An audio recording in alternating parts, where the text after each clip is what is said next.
வணக்கம்.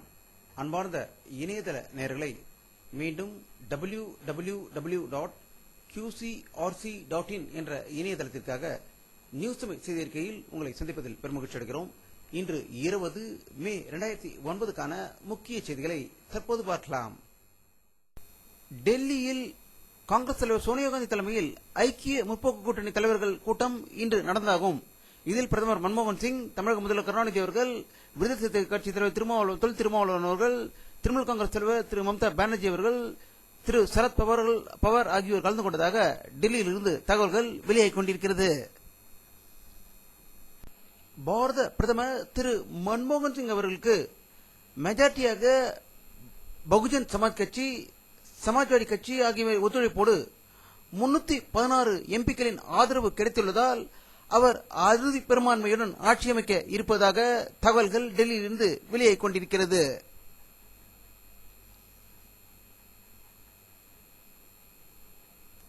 காங்கிரஸ் கட்சி தலைவர் திருமதி சோனியா காந்தி அவர்கள் பிரதமர் மன்மோகன் சிங் அவர்கள் இன்று இந்திய ஜனாதிபதி பிரதீபா பட்டேலை சந்தித்து தங்களுடைய கட்சி பலத்தை சமர்ப்பித்ததாகவும், அதற்கு மத்தியில் புதிய அரசு அமைக்க மன்மோகன் சிங்க்கு ஜனாதிபதி அழைப்பு விடுத்திருப்பதாகவும் 22ஆம் தேதி பதவி ஏற்பு விழா நடைபெறும் என்று டெல்லியிலிருந்து செய்திகள் வெளியாகிக் கொண்டிருக்கிறது.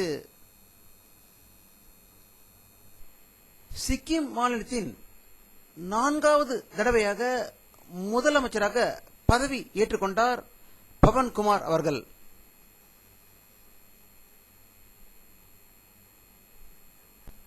ஆந்திர பிரதேச முதல்வராக திரு ராஜசேகர் ரெட்டி அவர்கள் 2வது முறையாக ஹைதராபாத்தில் இன்று பதவி ஏற்றுக்கொண்டதாக ஹைதராபாத்திலிருந்து தகவல்கள் வெளியாகிக் கொண்டிருக்கிறது.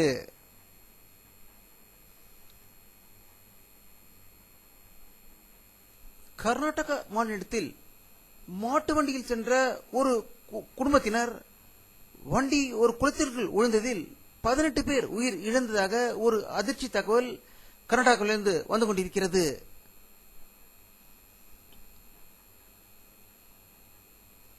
இந்தியா முழுவதும் இன்று சிபிஎஸ்இ தேர்வு முடிவுகள் வெளியிடப்பட்டது. சென்னையை சேர்ந்த பெண் முதலிடத்தை பெற்றுள்ளதாகவும் செய்திகள் வெளியாகிக் கொண்டிருக்கிறது.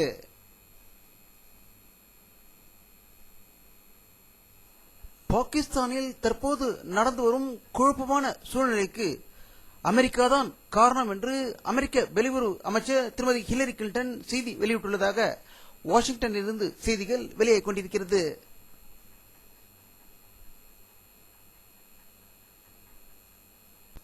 இந்தோனேஷியா நாட்டின் தலைநகர் ஜகார்த்தாவிலிருந்து ஒரு ராணுவ போக்குவரத்து விமானம் 110 பயணிகளுடன் திடீரென்று விபத்துக்குள்ளாகி அதிலிருந்து 97க்கும் மேற்பட்டோர் உயிர் இழந்ததாக ஜகார்த்தாவிலிருந்து செய்திகள் வெளியாகிக் கொண்டிருக்கிறது.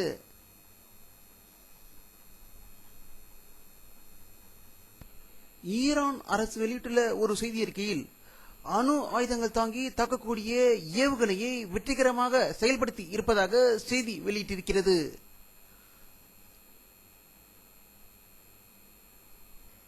பாகிஸ்தான் ராணுவத்திற்கும் தாலிபான்களுக்கும் இடையே நடந்த பயங்கர மோதலில் 80 தாலிபான்கள் கொல்லப்பட்டுள்ளதாக இஸ்லாமாபாத்திலிருந்து ஒரு அதிர்ச்சி தகவல் வந்து கொண்டிருக்கிறது.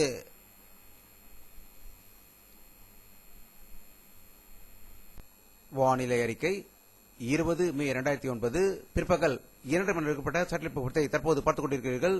தமிழகத்தில் மேகமூட்டங்கள் இருப்பது தெரிகிறது. பல இடங்களில் மழை பெய்வதற்கு வாய்ப்புகள் இருப்பதாகவே தகவல்கள் வெளியாகிக் கொண்டிருக்கிறது.